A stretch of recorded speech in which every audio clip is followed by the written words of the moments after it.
Հոր եւ Որդվո եւ Հոգվույն Սրբո ամեն։ Սիրելիներ, այսօրվա մեր եկեղեցու տոնացույցի ընթերցումների բաժնում հետևյալ ավետարանական հատվածն է զետեղված, որ վերնագրված է Կաննայի հարսանիքը։ Հովհաննես 2-րդ գլուխ 1-ից մինչև 13-րդ համար։ Գալիլեա հասնելու 3-րդ օրը Կաննա քաղաքում հարսանիք կար։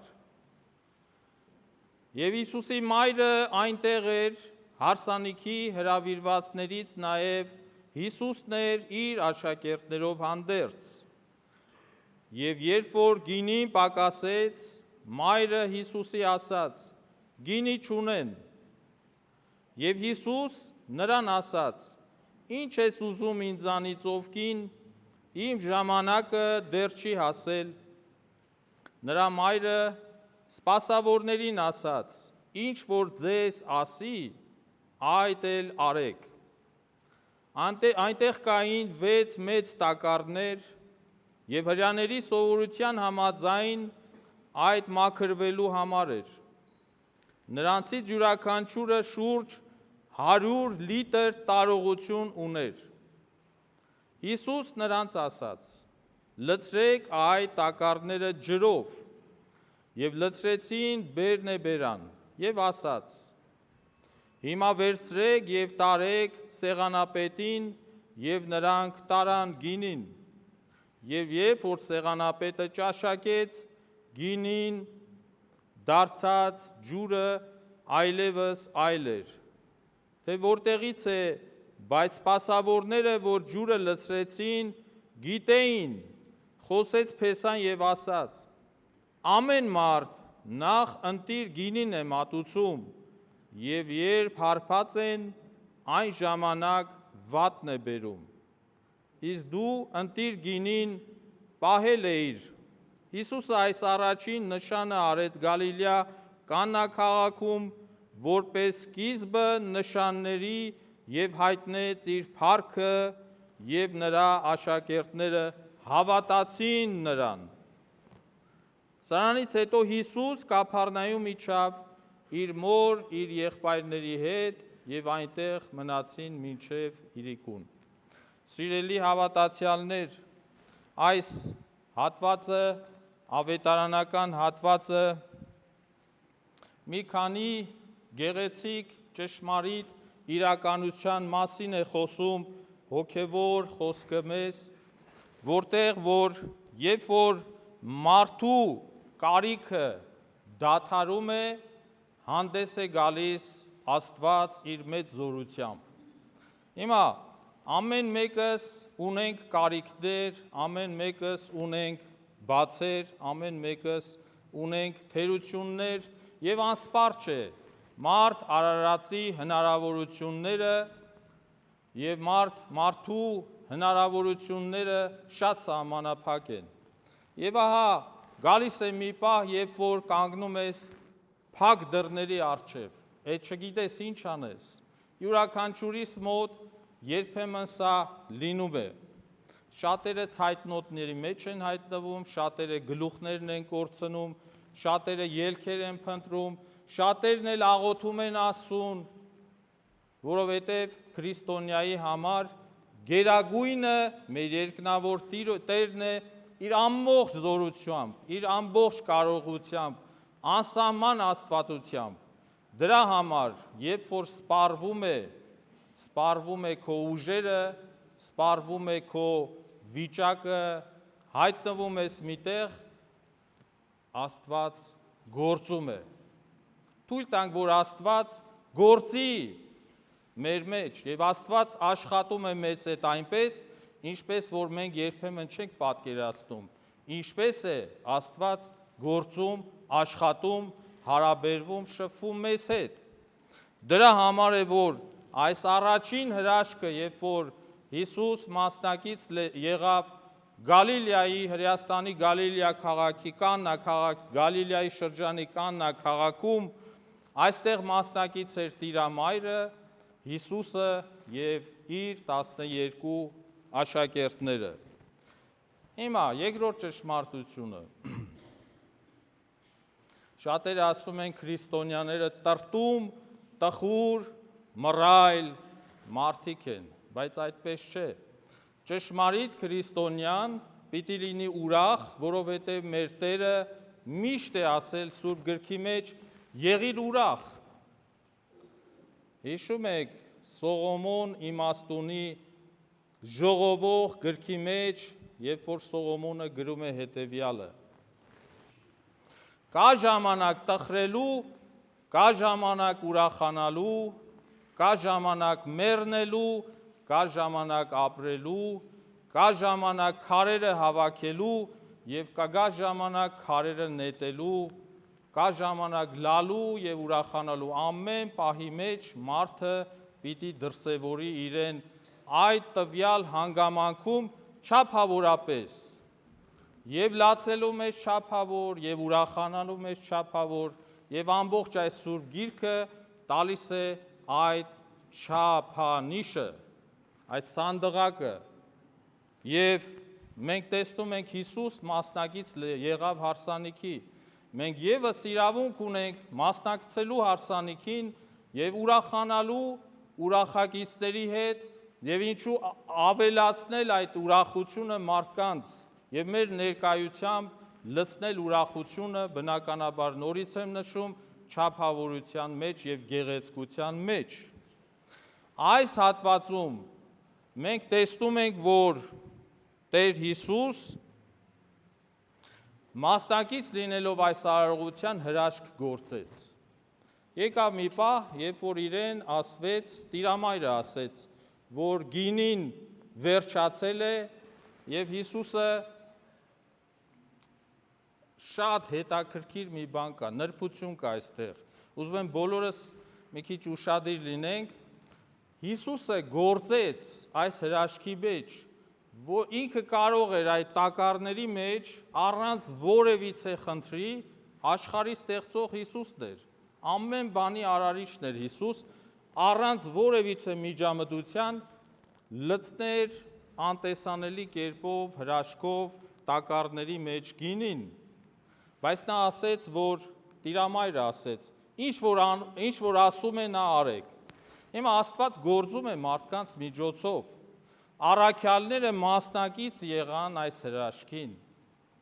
իրենք օգնեցին այդ ջուրը տեղափոխել, լցնել մեծ տակառների մեջ և Աստված այստեղ ցույց է տալիս, որ հրաշքը կատարվում է միջնորդությամբ,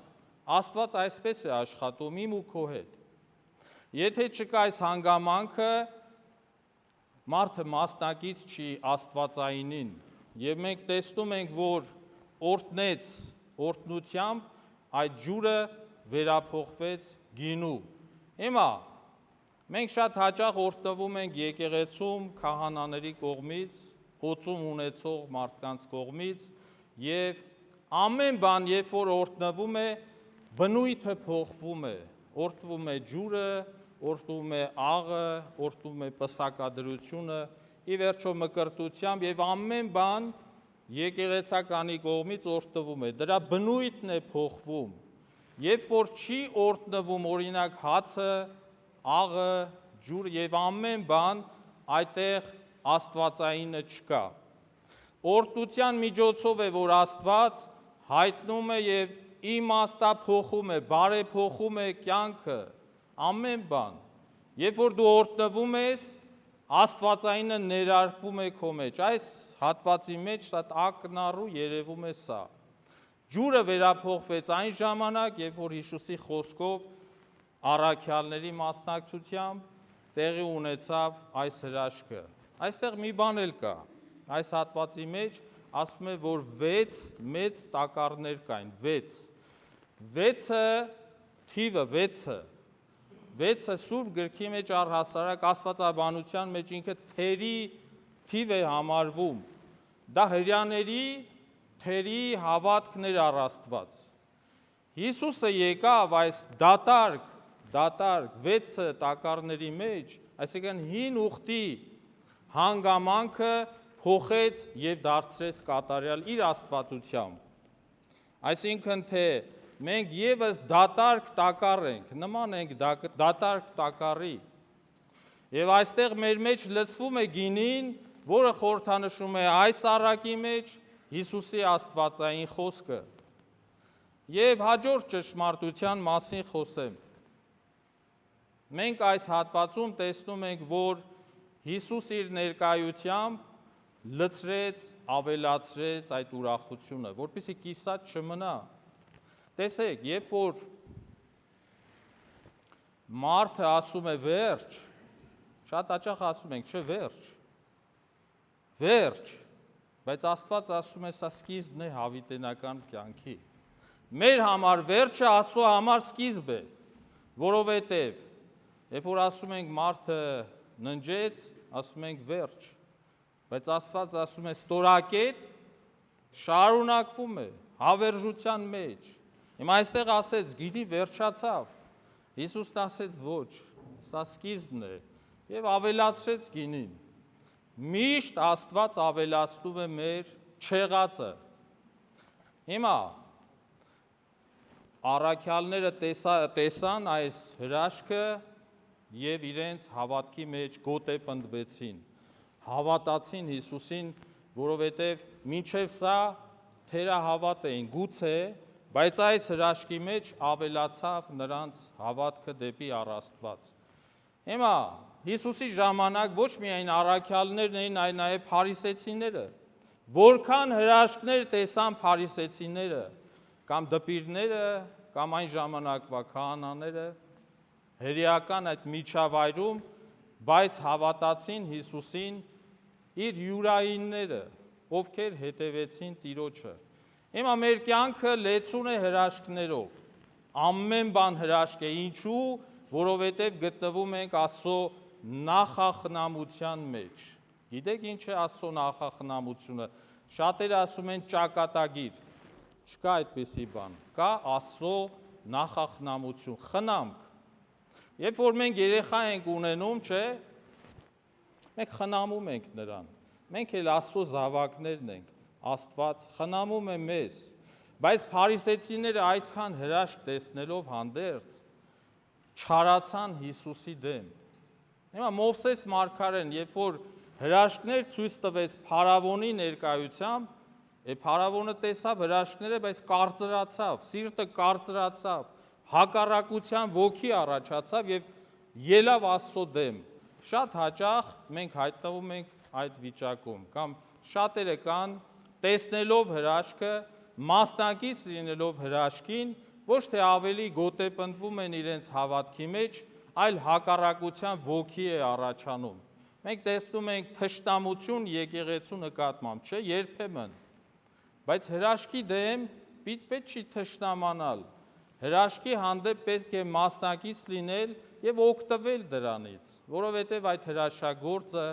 ինքը Աստված է։ Սիրելի հավատացյալներ, երբ որ Աստված ներկա է մեր առօրյայում, երբ որ Աստծուն խնդրում ենք ներկայությունը մեր կյանքում, մեր ամեն բան լիանում է, չի պակասի ոչ մի բան, չի պակասելու ոչ մի բան, եթե մենք Աստծուն հրավիրում ենք, ինչպես որ Կաննայի հարսանիքին Հիսուս դիցուկ ներկա գտնվեց եւ հրավիրված էր։ Պատկերացնում եք այդ հարսանիքին, որտեղ չլիներ Հիսուս։ Մեր կյանքում երբեմն տեսնում ենք վիճակներ, որ ներկա չէ Հիսուս։ Եվ տեսնում ենք մի վիճակ, որ կողքից ասում են վերջ, որովհետև չկա Աստված։ Բա պիտի վերջանա, որովհետև Աստծո ներկայությունը չենք խնդրել։ Մենք արտանում ենք առավոտյան, աղոթում ենք, Աստված ներկա է մեր մեջ։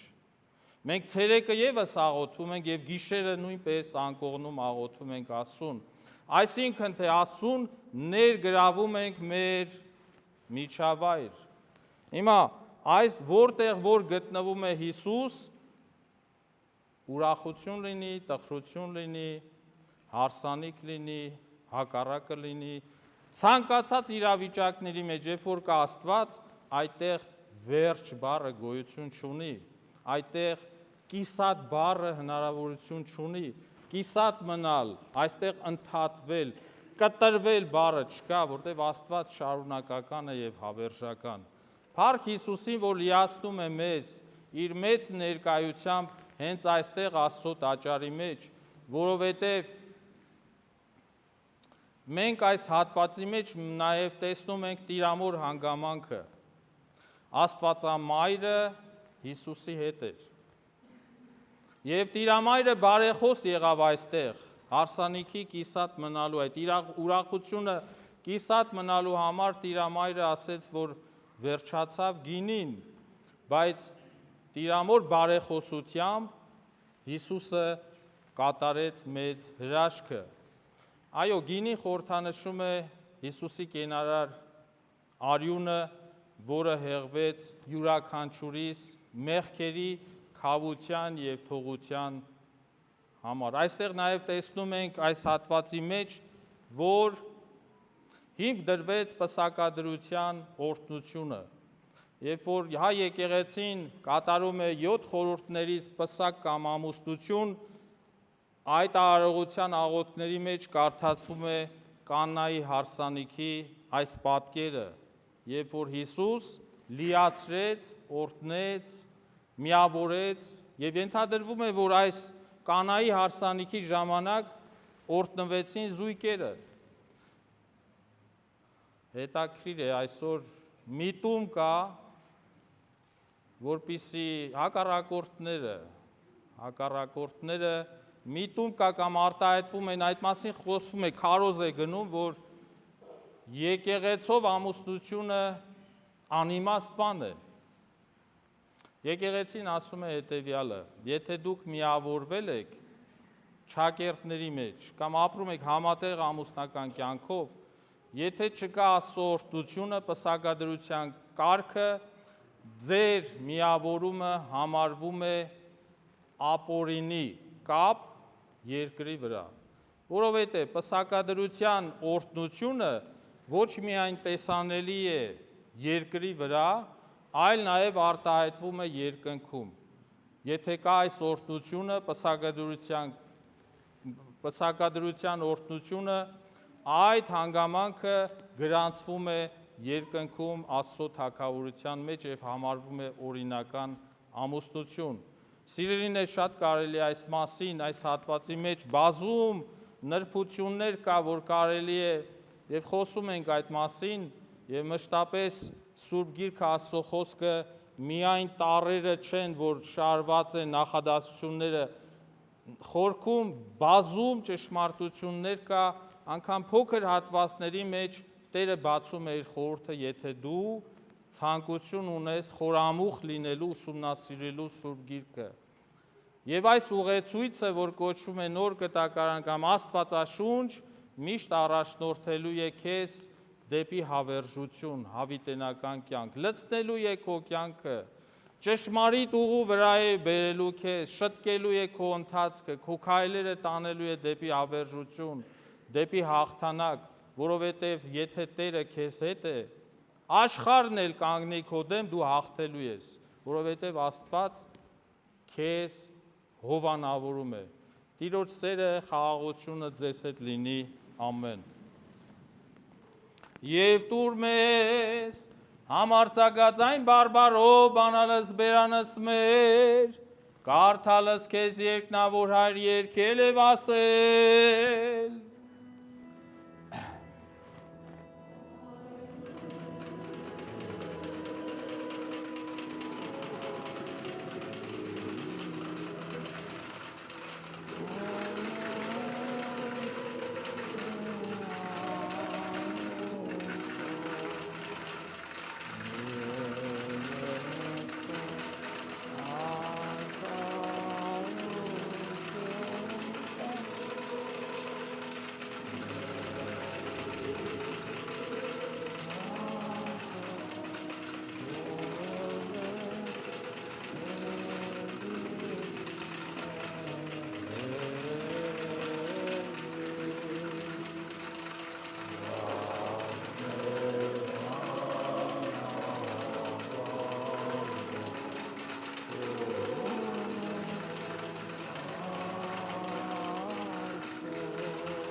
Զիքոյ արքայություն, եսորություն և փառք, հավիտյանս ամեն,